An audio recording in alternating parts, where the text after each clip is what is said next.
This lecture is on Mesoamericans and writing. The lecture covers three things. It begins with oral tradition versus writing. It briefly introduces how writing began in the world and how Mesoamerica fits in that story. Briefly discusses early development of writing in Mesoamerica and introduces Maya hieroglyphs. It also focuses on the Popol Vuh, one of the most important pieces of literature in the world, which is a series of stories pertaining to creation, but also to Maya dynasty. So it includes, on the one hand, religion and philosophy, and on the other hand, history. The Maya preserved the Popol Vuh via oral tradition. But as you can see in these Maya plates from the late Classic, it was also preserved in material culture. This plate features one of the most important characters in the Popol Vuh, one of the hero twins, in this case is Hunahpu, and the hieroglyphic writing describes Hunahpu's father as a young maize god. Okay, let's begin. First thing I'd like to say is that for the vast majority of human existence, and I am talking about Homo sapiens, which began about 100,000 years ago, humans told stories, preserved stories and or concepts orally. That means using the human voice. And I should say that verbal has to do with words, as opposed to using gestures or pantomime, for example. And one type of verbal communication would be oral, and another type of verbal communication would be writing. So here, for most of human existence, ideas were preserved via an oral tradition. The scholarly consensus today is that humans developed writing relatively late, and only in these select places. Mesopotamia, which is in modern-day Iraq or the Middle East, in Asia, approximately 3,400 before the Common Era. In Egypt, in the African continent, 3,200 before the Common Era. In the Shang Dynasty in China, around 1300 before the Common Era. And where else? Of course, Mesoamerica, among the Maya specifically. And that scholars have dated to about 900 before the Common Era. Let me show you in a chart. So here's the year 1, which refers to the birth of Jesus Christ. I'm putting a few key dates here for comparison. The year right now, which is 2021. I'm taping this in January 2021. And 1492, which is when Christopher Columbus stumbles upon what we now know as the Americas, and then the huge waves of migration to this so-called New World. Clearly, this chart is not to scale, obviously. This is a huge expanse of time. This is not so much, but just to give you some idea. So human existence 100,000 years ago, it takes all this time until we get agriculture. And this is the expanse of time in which writing begins to develop. And in this chart, I have color-coded it to facilitate you seeing this. Anything pink is before the Common Era, and anything green is the Common Era. Let me briefly review some concepts from the lecture on the introduction of Mesoamerica. The Zapotec civilization. I told you that from that region, we have the earliest known monument recording what we call glyphic writing.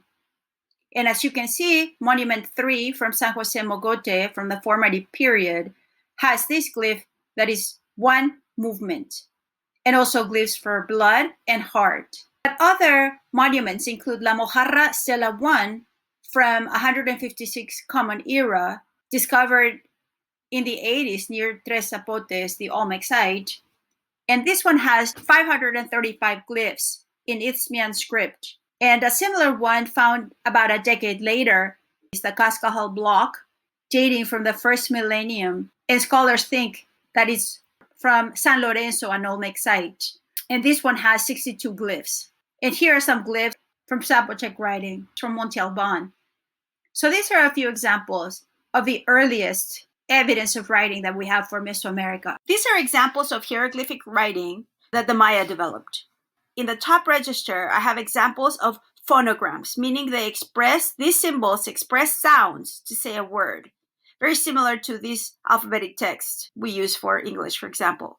So this glyph is A, Tsi, B for scribe at Tsibi, and then Balam for jaguar. So this is Ba, this symbol is ba, and this symbol is la, and this is So balam, balam, and then chak. So this phonogram is cha, and then this one k, chak. The rain, it's actually chak, is the rain god. And they also had hieroglyphics that are logograms, meaning each image expresses meaning, not specific sounds. So this is cook for quetzal, sabak for ink, and wik for person. In Maya hieroglyphic writing, you have hundreds of unique glyphs, and these glyphs are represented as human figures, animals, objects, and or abstract designs, as I just showed you. And as I just said, they're either logograms, which express meaning, or phonograms, which express sounds. As you can imagine, there's numerous Mayan languages. And these are both Maya languages, by the way. Here's a map showing the Maya region. It includes Mexico, Guatemala, Belize, Honduras, and El Salvador. And here's also a chart showing the many branches, the development of Maya languages. And here's Cholan, as you can see. Scholars used to think that the hieroglyphic inscriptions were only made in the Cholan language. Later, scholars discovered that the Celtalan language was also written down alongside Cholan. And this gives tantalizing clues, of course, regarding how languages worked in the Maya region. They wrote information in buildings, and this is a great example, the Temple of the Inscriptions at Palenque.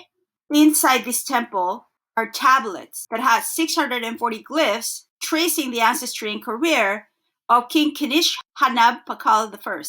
Another great example of Maya writing is the hieroglyphic stairway at Temple 26 in Copan. Copan is a classic Maya site located in modern-day Honduras. They wrote in ceramics. Here I have an example from the classic Maya who would write a lot of information in ceramics. For example, this Maya vase has 60 hieroglyphs. And this one, known as the Altar de Sacrificios vase from 754, the Common Era, is a polychrome vessel featuring old way spirit dancing with a boa constrictor over here, you can see. So that's the image. And the text also, all these hieroglyphs are telling us who this is and what he is doing. Here's a depiction of a scribe on your left. This vase is a cylinder, but this photograph by Justin Kerr allows us to see a rollout of what was depicted in that vase. And look how beautiful the scribe appears here, holding a brush or pen and a pot of ink, which is a conch shell. And he's writing on a screen fold. You can see the stacks of paper here. And this scribe is depicted as a young maize god because he's wearing and with the jester god diadem or the headband, this headdress. So we know this because of the images, but also the hieroglyphic writing is giving us clues. And here's another example featuring, in this case, the scribe is Hunahpu, who is a main character in the Maya creation story, which is the Popol Vuh. And Hunahpu here is shown writing on a screenfold manuscript as well, with a cover made of jaguar pelt. This plate has on its rim hieroglyphs on both sides, look. And they are discussing Hunahpu's father, described in these glyphs as a young maize god. The Maya also wrote with hieroglyphic writing and images in mural painting. And this one is from the Temple of the Murals at Bonampak, a classic Maya site located in what is today Chiapas. And here we see the ruler with his court, his soldiers, and captives. And the images and the glyphs are telling us all of that, including that the captives are telling the monarch that the soldiers have cut their fingers. And you can see the blood dripping here. And I decided to show you this reconstruction by Heather Hurst because it shows that females were part of the court at Bonampak, and they are included here. Mesoamericans also wrote in manuscripts. As you can see in these images, they were not bound on the left like our modern day books in the West, but they were screen folds. And Mesoamericans would write information in the front, which is called the obverse, and reverse, which is the backside. Ethnohistoric sources. I went over all of this information in the last lecture, by the way. Ethnohistoric sources say that Mesoamericans had libraries full of these books. Unfortunately, in the wars of conquest in the 1500s, most of them were burned or otherwise destroyed. In this image, you're seeing the Codex Laud at the top, which is a Central Mexican manuscript. And as you can see from these pages, they recorded information in images and calendar glyphs. The Maya also recorded information with images and calendar glyphs, but they also utilized hieroglyphic writing. This image below shows a Madrid Codex, one of the very few surviving Maya manuscripts. In terms of what they record, as you can imagine, they wrote information on a variety of topics, including history, agriculture, myths, religion, ritual, etc. One of the surviving Maya manuscripts, the Dresden Codex, is famous for recording information on astronomical cycles, most famously the Venus cycles. And now to close the lecture, I'd like to discuss with you the Popol Vuh.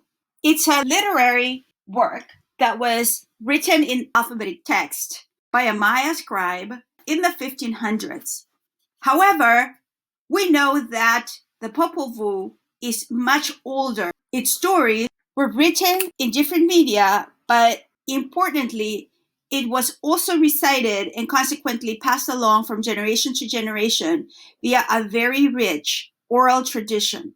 And the text that was compiled in the 1500s consists of creation stories, but it also has another section, and it has the lineages or the dynasties of kings and queens. Therefore, the text includes religion as well as history. Let me introduce you to a few concepts regarding the Popol Vuh's history. Let's begin with the translation. Popol means woven mat, and Vuh, book. Therefore, it's often translated as the council book, or la colección de los consentimientos escritos, or collection of written authorizations or agreements. And the reason this is translated as council book is because woven mat is very much associated in Mesoamerica with rulership. Kings and queens or the nobility would sit on reed mats. The Popol Vuh was for generations preserved. The Maya specifically developed a very complex system of hieroglyphic writing. They definitely inscribed stories from the Popol Vuh in their art in various media, including screenfold manuscripts. In the 1550s, a Quiché Maya scribe compiled the Popol Vuh in a manuscript in Latin script. And then in 1701, a friar, Francisco Jimenez, saw the original in Chuvila Chichicastenango and copied it. In 1853, Abbot Charles Etienne Brassier de Bourbourg stole it from the library in Guatemala and took it to Europe. In 1871, Alphonse Pinard purchased it from Bourbourg's estate, and that's, of course, after the abbot's death. In 1883, Edward Eyre acquired it and brought it to the United States. And in 1912, it became the property of the Newberry Library in Chicago, Illinois.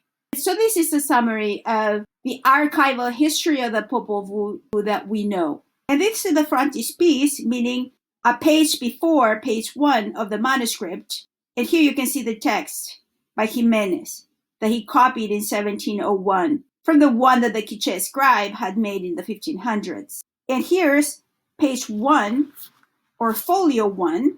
And by the way, folios are the pages of early manuscripts. And the first page would be folio 1 recto, abbreviated as, when you see it in writing, is 1R. And then the back of this page would be folio 1 verso. So it would be the back, abbreviated folio 1V. And this page of the Popol Vuh shows 2 columns. The one on the left is the Popol Vuh in Quiché, written obviously in Latin script. And the column that you see on the right is Spanish. And I wrote here the word paleography, which is the study of early texts like this one. And paleography involves transcribing this writing, translating it.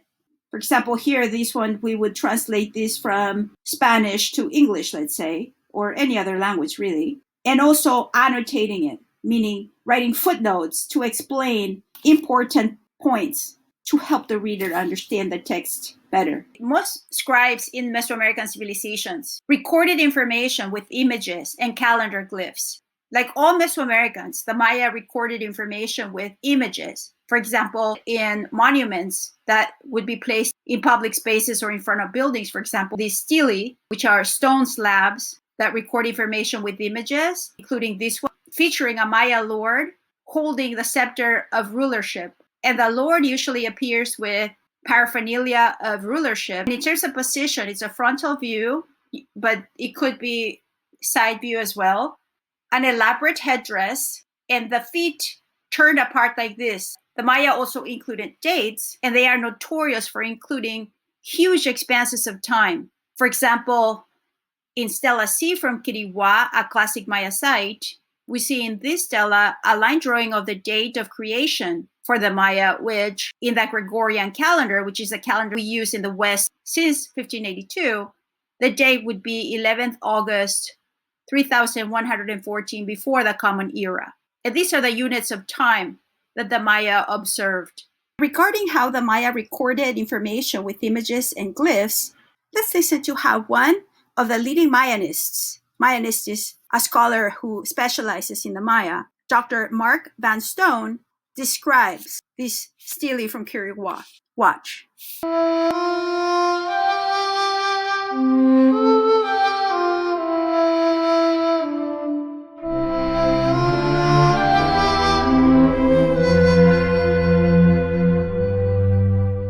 This is the backside of Stela C.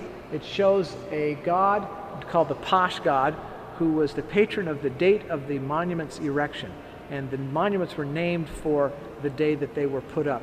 And this particular guy is dancing, holding a bar across his chest with kind of a serpent's mouth. He's got a rope across his chest. That is, the rope across his chest represents the umbilical cord that connects, of course, a mother and her children. And he's connected up to the sky. And down here we can see him dancing. This is the Maya convention for dancing feet.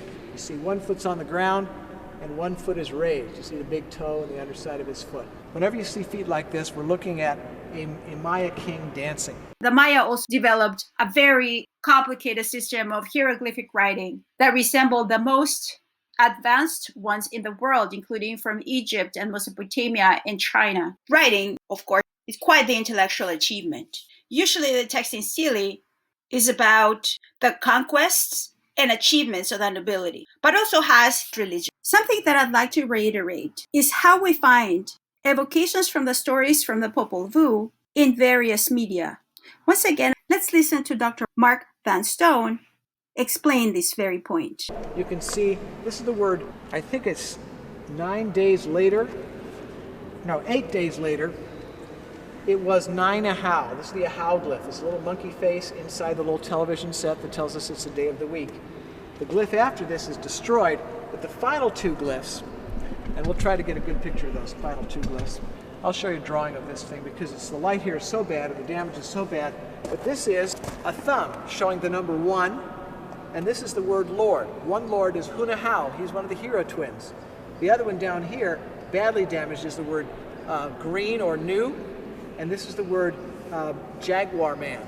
And so this is Yashbalam, the brother of Hunahau. These are the names of the hero twins. And whatever they did here, the glyph is destroyed, unfortunately. But it had something to do with this guy. And it has something to do with this date. And I can't figure out how to connect this date with the date on the side or on the front of this monument. In any case, it is interesting because this is the only mention of the hero twins on a stone monument together. There's a couple of mentions in Copan where the hero twin, one of the hero twins is mentioned. And there's hundreds of examples of their names in inscriptions, but their names are the number 9 and the word of the day, ahau, Lord. They don't do anything except name a day and name a number. However, on vases and in paintings, they appear, and in literature, they appear very, very frequently. So the hero twins were either prohibited from appearing on stone, or nearly prohibited from appearing on stone, or there was no need to use them on stone. And they're just a very interesting relationship. You'd think somebody so important that they named a day of the week after him, and his brother, who's got a number named after him, should be playing a greater, more important role in Maya texts, but they do not. So we're still trying to figure that one out. We're still trying to figure a great deal out. One of the things I love about studying Maya hieroglyphs and Maya monuments is that we know so little that almost every day you could make discoveries if you study these things carefully. The other thing I like about this lecture by Dr. Van Stone is how he explains the way that the Popol Vuh is recorded in stele and in various media, but also what an arduous work it is to make sense of this writing and how much work we still have to do. And one last thing I should say is that look at this stele. Stela is singular and stele plural, by the way. They are 4 meters tall. It's quite impressive artwork. And look what Alan Christensen, one of the most important translators of the Popol Vuh, he actually went to Guatemala and he consulted with modern day Quiche sages in the region. He writes, "The Popol Vuh is a sublime work of literature, composed in rich and elegant poetry. Quiche poetry is not based on rhyme or metrical rhythms, but rather the arrangement of concepts into innovative and even ornate parallel structures. Seldom are the authors content with expressing a single idea without embellishing it with synonymous concepts, metaphors, or descriptive epithets. The Quiche poet is much like the composer of classical music who begins with a simple melody and then weaves into it both complementary and contrasting harmonies to give it interest and depth. Thus, endless variations on a given theme are possible. The written words were thus intended to conjure up an image in the mind, to give new life and breath to the gods and heroes each time the story was read. The beauty of the work depends not only on the story itself, but on how the story is told. As Monroe Edmondson points out, Mayan texts are meant to be, quote, read and pondered rather than skimmed over. Yet, the beauty of Quiche poetry may sound awkward and repetitive when translated into European languages. Some translators in the past have ignored or failed to recognize the poetic nature of the Popol Vuh, particularly its use of parallelism, and have tried to improve its seemingly purposeless redundancy by eliminating words, phrases, and even whole sections of text which they deemed unnecessary.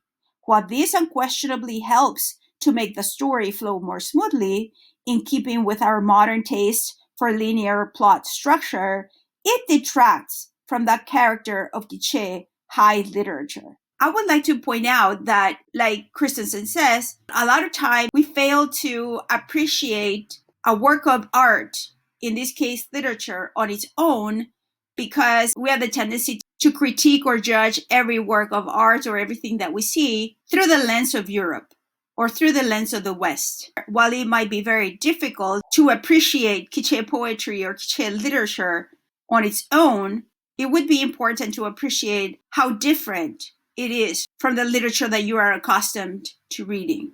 You have to keep in mind that the way that we study ancient pieces of literature and even music or any cultural production is always measured against European work or perspective. Consequently, if we always have that measuring stick, every single work that we analyze will fall short because by definition, other stories are not going to be exactly as the work would have been produced in the West. In order to give justice to a work of art, in this case literature, but also to enrich our learning experience, it's important to keep that in mind. And also, look at what Edmondson says, which is that Mayan texts are to be read and pondered rather than skimmed over. So then you have to take the time to not only recite every word, but you also have to pause and think about meaning behind not only the words, but the way that they are presented together. Everyone is not the same and we must value and celebrate differences. Keep in mind that learning is diminished when reader sees a non-Western text as a threat to identity or to power structures. And it's not good to either romanticize one and demonize the other, because that also degrades an otherwise powerful experience that you could have by confronting a text that is difficult to understand. I'd like to close by coming back to the words of Dr. Mark Van Stone when he explained the difficulties in trying to make sense of the glyphs. Keep in mind how he sees it as very exciting. Thank you for watching, and these are the works cited. Our next lecture covers stories in the Popol Vuh, a plot summary, and analysis of the text. Stay tuned.